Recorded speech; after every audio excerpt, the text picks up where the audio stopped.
लक्ष्मीनाथसमारम्भां नादयामुनमध्यमाम् अस्मदाचार्यपर्यन्तां वन्दे गुरुपरम्परां यदिराजाय विद्महे श्रीभाष्यकाराय धीमहि तन्नो रामानुजार्य प्रचोदयात्. ஆழ்வார்கள் திருவடிகளே சரணம். எம்பெருமானார் திருவடிகளே சரணம். ஜீயர் திருவடிகளே சரணம். யோ நித்யமச்சுதபதாம்புஜயுக்மருக்ம व्यामोगतस्तदितरानिधृणाय मेने अस्मद्गुरोर्भगवतोऽस्य दयैक सिन्धो रामानुजस्य शरणं शरणं प्रपद्ये. நீரார் கடலும் நிலமும் முழுதுண்டு ஏலார் ஆலம் விளம்பலின் மேல் துயிலந்தாய் சீரார் திருவேங்கட மாமலை மேயாராமுதே அடியேர் கருளாயே. எல்லாம் வல்ல ஏழுமலையான் பெருந்துணையால் 4000 திவ்ய பிரபந்த பாசுர பதிவேற்றங்களின் வரிசையில் இன்றைக்கு 2800வது நாள் பாசுர பதிவேற்றம். நம்மாழ்வாரருடைய பெரிய திருவந்தாதியிலே வரக்கூடிய 6ஆம் திருவனுடைய 6ஆம் திருவனுடைய 4வது பாசுரம் 54வது பெரிய திருவந்தாதி பாசுரம். ராமானுஜர் எம்பெருமானாரருடைய தனியன் முந்துற்ற நெஞ்சே முயற்றி தரித்துரைத்து வந்தித்து வாயார வாழ்த்தியே சந்தம் ஒரு ஊரும் சோலை சூழ் மொய் பூம் பொரு நல் கூறுரன் மாறன் பேர் கூறு. 54வது பாசுரம். வானோ மரிகடலோ மாருதமோ தீயகமோ காணோ ஒருங்கிற்றும் கண்டிலமால் ஆனின்ற கன்று யார் தாமெறிந்து காயுதித்தார் தாழ்பணிந்தோம் வன்துயரை யாவா மருங்கு.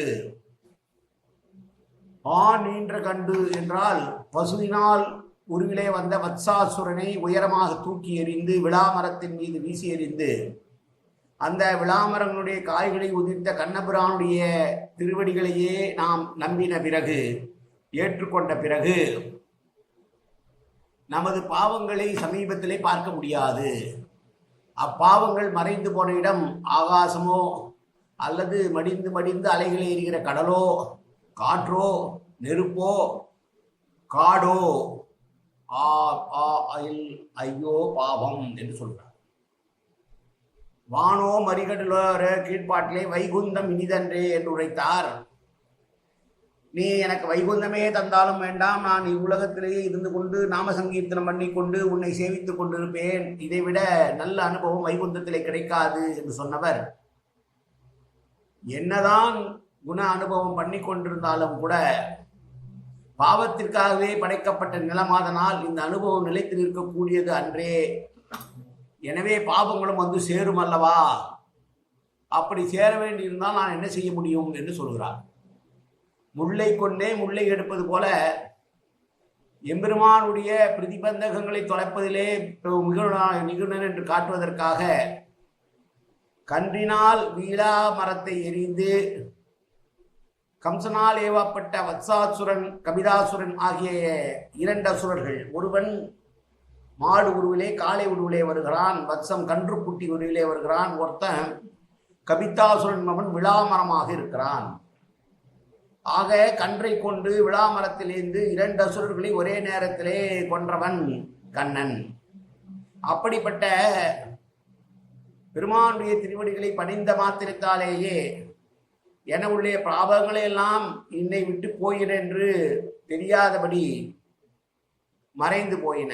அது எங்கே மறைந்து போயிற்று என்று தெரியவில்லை. ஆகாசத்திலே மறந்து போயதோ அல்லது தொடர்ந்து அலை வீசி கொண்டிருக்கிற கடலிலே ஒளிந்து போச்சோ, காற்றிலே உருமாறி போச்சோ, நெருப்பிலே விழுந்து எரிந்து போச்சோ, அன்றி காட்டுக்கு போகிறேன் என்று வனவாசம் போய்விட்டதோ எனக்கு தெரியல. என்னிடம் பாவங்களே இல்லை.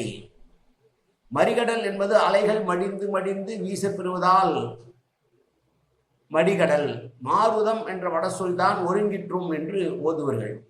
கண்டிலம் தன்மை பன்மை எதிர்மறை வினைமுற்று ஆள் ஆகிய வியப்புக்குரிய சொல்லாக இருக்கிறது. இங்கு ஆனின்றி கன்று, பசுவினால் பிசவிக்கப்பட்ட கன்று என்று சொல்வதன் கருத்து யாதெனில், வத்சாசுரன் என்கிற ஒருவன் திடீரென்று ஆகாசத்தில் நின்றும் வந்து குதித்து விடவில்லை. அந்த இடத்திலே இருக்கிற பசுவின் கன்றின் ஒன்றின் மேல் வந்து ஆவேசித்தான் என்பதை காட்டத்தான் காய் உதுத்தாளாம் வேற்றுமை தொகை. ஆகா ஆகா என்பது வடமொழியிலே ஆச்சரியத்தை குறிக்கக்கூடிய சொல். வத்சாசுரன் என்பவன் திடீரென்று வரவில்லை. அங்கே கூட்டத்தோடு கூட்டமாக கண்ணன் வளர்க்கிற பசுமாடுகளிலே ஒரு பசுமாடு என்ற கன்றுக்குட்டியினுடைய மேல் ஆவேசித்து விட்டான். அதே போலதான் அந்த கவிதாசுரன் என்பவன் அங்கு இருக்கக்கூடிய விளாமரத்தின் மீது ஏறிவிட்டான். விளாமரம் உதிக்க வேண்டும் என்று பசங்க கேட்கிறாங்க கிருஷ்ணன் கிட்ட, எனக்கு விளாமரம் வேணும்னு கேட்கிறான். விளாமரத்தை பொறிச்சு தரலான்னு சொன்னா எப்படி கண்ணன் தன் மேல ஏறி வருவான், அவனை கொண்டுடணும்னு கவிதாசுரன் முயற்சி செய்யறான், எண்ணிக்கொண்டு இருக்கிறான். கன்று உருவிலே வந்த வத்சாசுரன் என்ன செய்கிறான், தன்னுடைய முளைக்காத கொம்பு, சின்ன கண்ணுக்குட்டி தான், ஆனா கொஞ்சரா மாதிரி கிண்ணனை கொண்டுடணும்னு வரான். இதை அறிந்த கண்ணபிரான் அந்த கவிதாசுரன் வத்சாசுரனுடைய வாளை பிடித்து தர தர தரன சுழத்தி கல் எடுத்து பழத்தை உதுக்கிற மாதிரி கன்றை எடுத்து பழத்தை உதுத்துட்டான். ஒரே நேரத்துல 2 பேரும் போய் சேர்ந்துட்டாங்க. இது சொல்றாரு. அப்படி அவங்க எப்படி போனாங்கன்னே தெரியாது. அது மாதிரி தான் இந்த உலகத்துல நீ என்னதான் எனக்கு நல்லது பண்ணாலும் கூட பாபங்களானது சேரும். அந்த பாபங்கள் எல்லாம் எங்க மறைஞ்சு போச்சுன்னு தெரியல. ஆகாசத்துல மறைஞ்சு போச்சா, கடல்ல மறைஞ்சு போச்சா, காட்டுல மறைஞ்சு போச்சா, நெருப்புல மறைஞ்சு போச்சா, இல்ல காட்டுக்கு போறேன்னு காட்டுக்கு போயிடுச்சா தெரியலையே என்று சொல்லி, எனக்கு நீ வைகுந்தமே தந்தாலும் வேண்டாம், நான் இங்கேதான் இருப்பேன் என்று சொன்ன பாசுரத்திற்கு பெருமாள் செய்கிற பாக்கியத்தை நினைத்து பார்க்கிற போது இங்கு இருப்பதுதான் நல்லது என்று எண்ணுமா போலே உள்ள பாசுரம். தன்னுடைய பாவங்கள் எல்லாம் கண்ணன் என்ற திருநாமத்தை சொன்னவுடனேயே போய் எங்கே ஒளிஞ்சதுன்னு தெரியலேன்னு சொன்ன பாசுரம் இந்த பாசுரம். மீண்டும் ஒரு முறை பாசுரத்தை அனுபவிக்கலாம்.